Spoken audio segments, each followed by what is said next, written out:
Everyone, welcome back to the next video. In this video I will show you how to map white to green lookup table to a live camera recording, like camera video recording using CameraX and Media 3 effect in native Android application. So let's get started. So first let me show you guys the output. So here I have my device running. So first I'll give the camera permission as well as the audio permission. So I am mirroring my device, so the output might be little bit laggy, just bear with me. And here you can see, I'm not sure how clear it is, but this is how mapping of white to green LUT looks like. I'll just move my camera a bit, so here you can see it is much more clearer for you.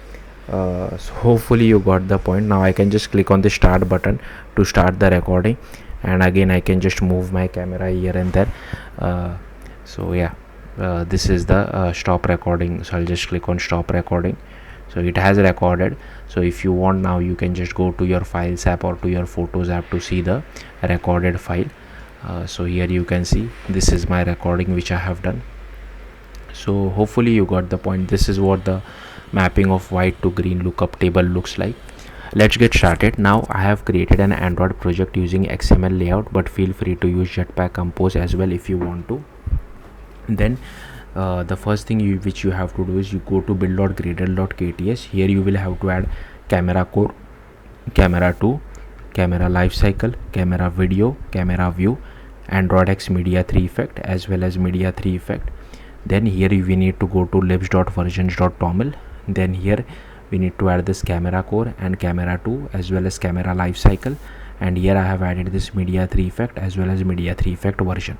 Then you need to add few lines of code. One is Android X camera lifecycle, Android X camera 2, Android X camera core, Android X camera view, and Android X camera video as well. And here you need to add Android X Media 3 effect as well as Media 3 effect.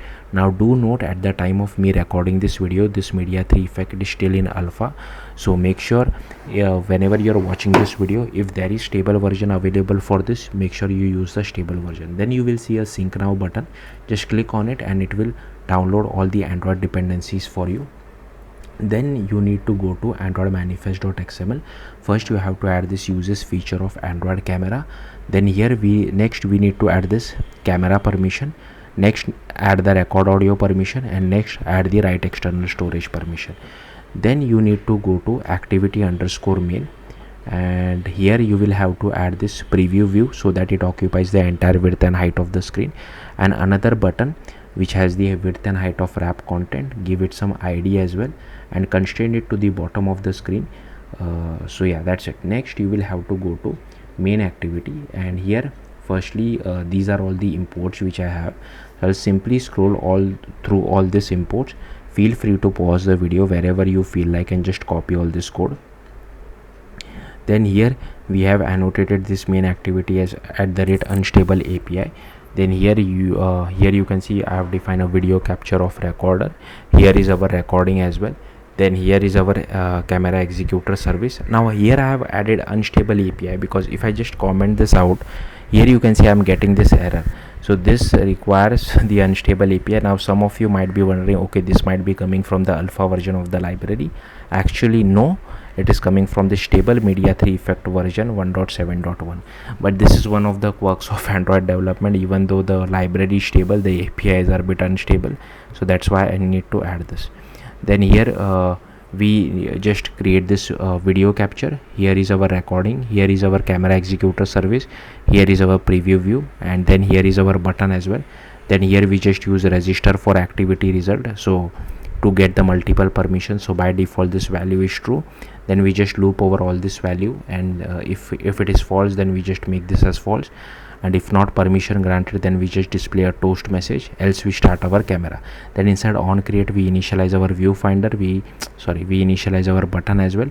If all permissions are granted, then we just call start camera, else we request a permission, and on click of button we just call capture video. So inside capture video, if video capture is not null, then we first set the button as enabled as false. Then we get the recording. If that is not equal to null, we'll stop it and make it as null. Then we use this simple date format by passing the file name format. then we just use content values dot apply, passing the display name, mime type, and if user uses greater than Android P, we also set the relative path. Then here we use this media store output options by passing the builder and the set content values dot build. Then which we do video capture dot output, pass the prepare recording as well. And here if the record audio is equal to permission granted, then we just do with audio enabled, then we start the recording. And here when we use this record event, we just do video record event dot start, then we set the text of our button as stop and is enabled as true. Then we just do is video record event dot finalize, and if it does not have any error, then we just get the URI of the saved video and display a toast message. Else we just do recording dot close, make it as null, and then we just change the text of our button to start and is enabled as true. Then here we have the start camera method where we do process camera provider dot get instance, then we do camera provider future dot add listener. We get our process camera provider, we initialize our preview view, we make it equal to the surface provider, then we just do recorder dot builder, set quality selector as well, and quality is highest. Then we initialize our video capture as well. Then here is our camera selector where we set the default back camera to this. Then here we do use case group builder dot add our preview use case as well as video capture use case. Then here we initialize our media 3 effect as well.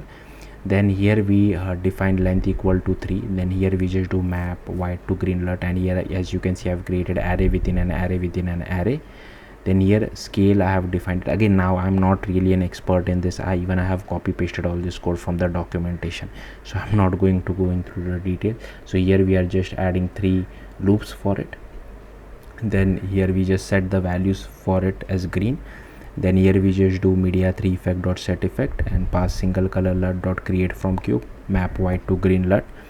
And here we use case group builder dot add effect media 3 effect, and then we just do camera provider dot unbind all. Then we bind to this life cycle by passing camera selector as well as use case group builder dot build. Then here we have another method called request permission. With the help of this we just launch a required permission, another method just to check whether all permissions was granted or not. Then here we have this on destroy where we just do camera executor dot shutdown, and here we have this companion object as well where we just pass the file name format as well as the required permission, where we pass camera record audio, and if it is less than or equal to Android P, we also require write external storage permission. So yeah, that's it. Thank you for watching. Bye.